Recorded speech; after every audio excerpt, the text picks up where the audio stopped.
국민의힘의 대선 후보들도 예. 대통령으로서 행사할 수 있는 그 권한의 이익을 침해받는 겁니다. 그러니까 지금 이제 선출될 대통령이 임명을 해야 될 것을 선출되지도 않고 임명받은 대통령 권한 대행이 대통령 몫의 헌법재판관을 임명한다는 것은 말이 안 되는 거지 않겠습니까? 그님이 아마 고민이 많을 겁니다. 김문수 후보가 당선될 가능성이 가장 많겠죠. 예. 예를 들면 한동훈 후보나 이런 분들이 아마 세게 치고 나오는 여론조사상 좋게 나오면 아마 윤석열 대통령 부부가 가만두지 않을 것 같아요.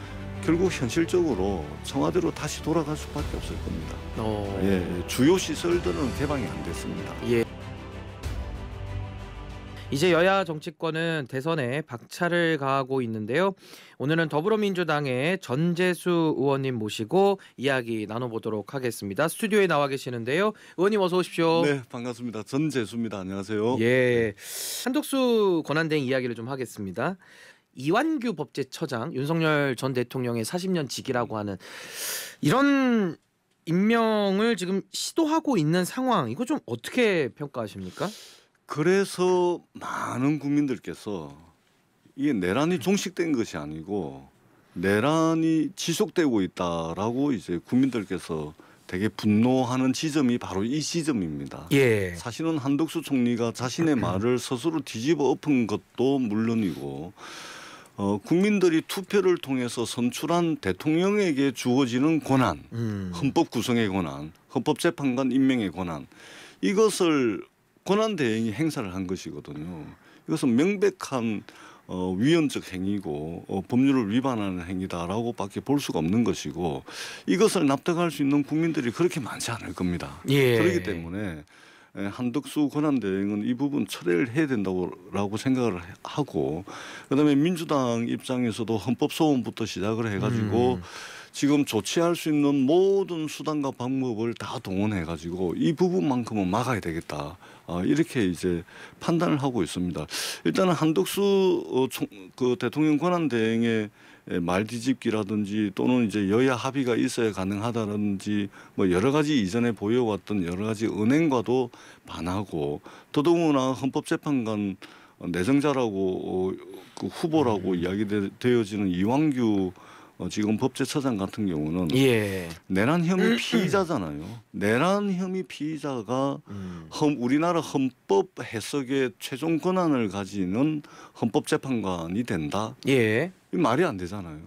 그렇기 때문에 이것은 그 민주당 입장에서 또 많은 국민들 입장에서 받아들이기 상당히 어려운 그런 이제 상황이 펼쳐지고 있고 내란은 지속되고 있다. 이렇게 판단을 할 수밖에 없습니다. 그러니까 사실 대통령 몫의 3명의 헌재 재판관을 임명을 하면 임기가 재판관이 더 대통령보다 길기 때문에 다음 대통령이 선출이 되면 그 국민들이 선출한 의사에 기반한 지명을 막는 민주당의 대선 후보들뿐만이 아니고 국민의힘의 대선 후보들도 대통령으로서 행사할 수 있는 그 권한의 이익을 침해받는 겁니다.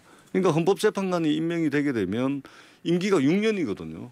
그러니까 지금 이제 선출될 대통령이 임명을 해야 될 것을 선출되지도 않고 임명받은 대통령 권한 대행이 대통령 몫의 헌법재판관을 임명한다는 것은 말이 안 되는 거지 않겠습니까? 그러니까 헌법재판소는 9명으로 구성이 되는데 이 우리 사회의 다양성을 반영하기 위해서 대통령이 3분, 대법원장이 3분, 또 국회가 3분 이렇게 9분을 추천을 하게 돼 있는데 국회와 대법원이 추천했을 때 대통령은 소극적 권한 행사 또는 형식적 절차만으로 그냥 임명만 하는 것이고 대통령 몫으로 하는 것은 그야말로 국민들이 선출한 대통령에게 주어진 권한인데 임명받은 총리가 대통령 권한 대행으로서 그 권리를 행사하는 것은 이치에 맞지 않는 것이죠. 이것은 곧 대선을 통해서 선출된 대통령의 이익을 침해하는 행위입니다. 그렇기 때문에 아마 여야 대선 후보들이 전부 다 이것은 권한적인 심판을 해야 되는 거 아닌가 저는 그렇게 생각을 합니다. 그러니까 이제 권한을 침해하는 부분도 있지만은 더 본질적으로는 국민의 그 선택, 그러니까 민주적 정당성이 결여됐다라는 게 참 그렇습니다. 우리 그 신 변호사님, 우리 진행자께서도 이제 민주적 정당성이라고 말씀을 하시는데 여기 이제 우리 청취자들께서 좀 어려울 수 있어서 민주적 정당성은 뭐냐면은 그럼 국민이 선출했냐 안 했냐 이 문제고 그 정당성의 근원이죠. 예. 그래서 권력의 정통성은 지금 민주주의 체제 하에서 권력의 정통성이 가장 높고 권력의 정통성에 가장 가까이 다가가는 권력은 어떤 권력이냐면 선출된 권력 아닙니까? 그러니까 국민들이 선출한 대통령이 행사해야 될 권한입니다. 더더구나 임기가 6년이고 더더구나 이번 내란 사태를 통해 가지고 우리 국민들께서 헌법의 소중함을 잘 알았지 않습니까? 그러면 이 헌법을 최종적으로 해석할 수 있는 권한을 가지는 헌법재판관 얼마나 중요합니까? 민주적 정당성, 민주적 정통성에 기반해야 이게 제대로 기능을 할 수 있지 않을까? 이거 그럼 어떻게 바로 잡아야 되느냐? 뭐 한덕수 대행 또 탄핵을 하느냐 이런 논란도 지금 좀 있거든요. 의원님 어떻게 보십니까? 그러니까 지금 어제 민주당의 초선 의원들이 또 탄핵해야 된다 이렇게 이제 주장을 했거든요. 근데 그것은 이제 초선 의원들의 의견 표명이고 지금 지도부에서 탄핵을 논의한 적은 없습니다. 왜냐하면은 지금 이제 여러 경제 상황이라든지 여러 가지 것들을 고려하지 아니할 수가 없기 때문에 좀 신중하게 탄핵 상황을 좀 검토를 해야 된다고 아마 지도부가 생각을 하고 판단을 하는 것 같고 다만 민주당이 취할 수 있는 법적 조치들이 많이 있습니다. 조금 전에 말씀드렸듯이 이제 헌법 소원을 한다든지 또 권한쟁의 심판 요구를 한다든지 또 지금 이제 대선 후보로 나와 있는 분들의 이익을 침해하는 것이기 때문에 이분들이 그러니까 당사자가 아니면은 이 권한쟁의 심판을 청구하기가 어렵지 않습니까? 그런데 지금 후보자들 같은 경우는 대통령이 될 가능성이 있기 때문에 대통령이 됐을 때 자신들의 권한을 침해받는 행위이기 때문에 여러 가지 취할 수 있는 모든 법적 조치를 다 취하고 있고 또 시민사회에서도 취할 수 있는 그런 조치들을 취하고 있는 것으로 지금 보도들이 나오고 있기 때문에 이 부분은 윤석열 전 대통령과 한덕수 권한대행이 원하는 대로 될 가능성은 저는 사실상 없다. 이렇게 판단을 합니다. 그러니까 뭐 우원식 국회의장도 어떻게 보면 인사청문 요청안을 뭐 접수를 거부한다든지 그러니까 여러 가지 지금 방안들을 민주당이 좀 다각도로 노력을 하는 것 같습니다. 국회는 국회대로 할 수 있는 것들, 또 정치권 민주당은 민주당대로, 시민사회는 시민사회대로, 또 우리 국민들은 국민들이 할 수 있는 각자의 역할을 다 할 것으로 그렇게 생각을 합니다. 지금 신인규의 아침저널 일부 더불어민주당 전재수 의원님과 이야기 나누고 있습니다. 좀 주제를 바꿔서요. 국민의힘에서는 이제 대선 출마를 선언하는 주자들이 정말 많습니다. 다 이름을 나열할 수 없을 정도로 많은 그런 상황인데 조금만 소개해드리면 뭐 안철수 의원은 이재명을 넘을 유일한 후보다라는 표현을 했고요. 또 김문수 전 노동부 장관은 깨끗한 제가 피고인 이재명을 이긴다 뭐 이런 발언까지 했습니다. 국민의힘에서 지금 출마 러쉬를 하고 있는 많은 주자들을 보면서는 국민의힘에서는 누가 좀 유력해 보이세요? 국민의힘이 아마 고민이 많을 겁니다. 지금 현재 당헌 당규에 의하자면은 이제 국민 50% 당원 50%요 룰로 이제 최종 후보를 선출하게 될 텐데 그렇게 된다면 김문수 후보가 당선될 가능성이 가장 많겠죠. 예를 들면 한동훈 후보나 이런 분들이 아마 세게 치고 나오는 여론조사상 좋게 나오면 아마 윤석열 대통령 부부가 가만두지 않을 것 같아요.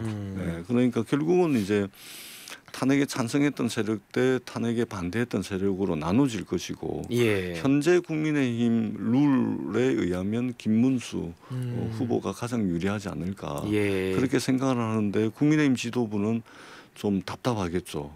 그렇게 선출된 후보가 과연 본선에서 경쟁력을 가질 수 있겠냐 하는 그런 이제 딜레마에 빠지기 때문에 좀 고민이 좀 있을 것 같습니다. 딜레마 상황이다라고 좀 정리를 하고요. 민주당 대선 경선도 좀 한번 살펴보겠습니다.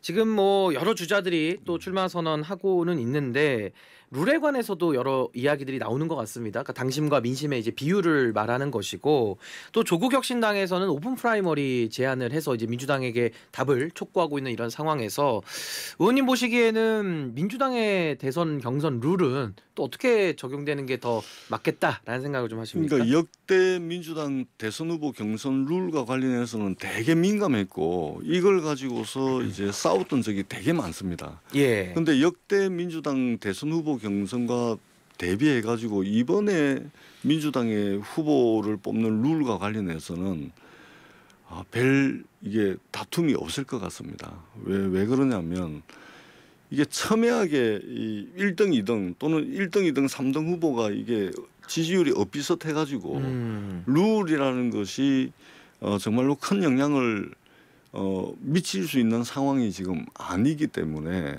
그래서 그 당원의 비율을 얼마로 하냐 또는 완전 오픈 프라이머리로 하냐 예. 이런 이제 룰에 대한 논쟁이 사실상 당내에서는 거의 없습니다. 그리고 각 캠프에서도 룰을 바꾼다 그래가지고 지금 이재명 대표의 어떤 독주 체제에 제동을 걸 수 있을 만큼 예. 영향을 미치지 않는다라고 판단을 하는 것 같습니다. 그래서 민주당은 국민의힘과 다르게 경선 룰과 관련한 논의는 거의 뭐 그리고 이것이 뭐 갈등이 될 상황은 전혀 아닌 것 같아. 갈등 상황은 아니다. 예. 그렇게 보여집니다. 그 이재명 대표는 오늘 오전 10시에 출마 선언을 한다고 하는데 의원님께서도 대선 출마 고심 중이다라는 좀 썰들이 돌았는데 뭐 결정을 하셨습니까?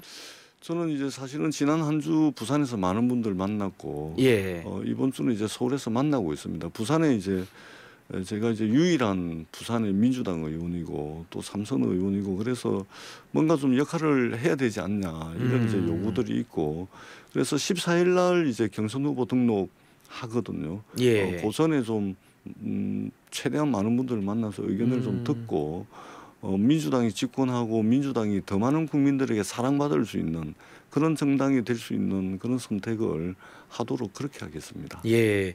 그 대선이 이루어지고 나면 이제 용산 대통령실로 가느냐 또 어디로 옮기느냐 이제 여러 생각들이 쏟아져 나오고 있는데 의원님 보시기에는 대통령 집무실 어디로 가야 된다고 생각하십니까? 저는 대전제는 예.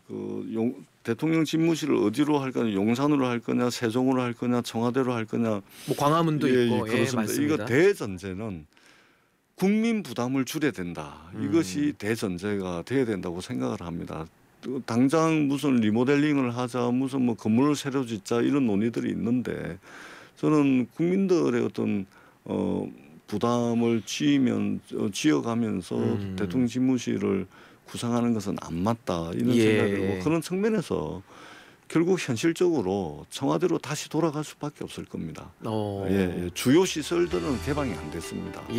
그다음에 지난 수십 년 동안 그 대통령 집무실로서의 그 써져 왔던 전통이 있기 때문에 여러 보안 시설도 잘 갖춰져 있습니다. 지금 여기까지만 말씀을 좀 듣고요. 다음에 한번 또 의원님 모시고 말씀 더 듣겠습니다. 지금까지는 더불어민주당의 전재수 의원님과 함께했습니다. 의원님 감사합니다. 네, 고맙습니다.